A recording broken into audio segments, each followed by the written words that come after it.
It'll be a boom and then a bust. They talk about having a 30 to 40 year production cycle, but the industry lies. You look at the record of the Barnett Shale formation around the Fort Worth area in Texas, and that's been drilling for a while. The average commercial well lasts 7.5 years. The most common, frequent, what's called the mode in statistics is 4 years, and some wells have 8 to 12 years production.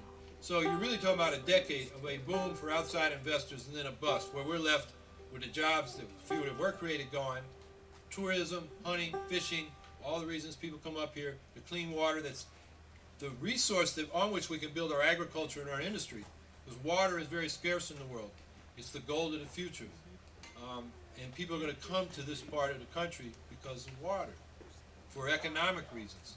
We need to husband that and use it as a basis so we can prosper in the future. But if the water gets ruined by hydrofracking, we've ruined our future. They say natural gas, and this is even from some environmentalists, is a bridge to a renewable energy system. We don't want to burn coal and oil because they're more carbon intensive. We'll do natural gas until wind and solar are available. Well, I've done wind and solar installations back in the 70s. It's available now. If we go to scale, it'll get cheaper. That's not the problem. If we invest in hydrofracking, we're going to invest a lot of money that ought to be going into the green technologies. It's a 10-year diversion from where we need to be, and we should have been going this direction 30 years ago. I mean, I got involved in the energy issue. You may have heard of Clamshell Alliance. Allegheny County is famous for blocking the waste dump. Well, in New Hampshire, we got famous for blocking the Seabrook nuclear power plant. We ended up stopping one of the two they were building, but that really launched the anti-nuclear movement. So that's what we've got to do with this hydrofracking.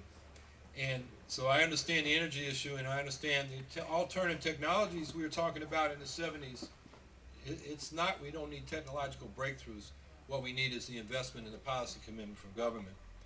So the other thing is the myth that this is a low carbon gas. There's a scientist up at Cornell. When you add in the costs of transporting, drilling, dealing with the backflow, all the energy you spend just getting the natural gas out when you hydrofrack, plus the methane leaks. Methane's a much more potent greenhouse gas than carbon dioxide, which you get once you burn the methane. It leaks out the wells, it leaks out the pipelines. When you put that all together, natural gas is as carbon intensive and therefore as globally warming as coal and oil.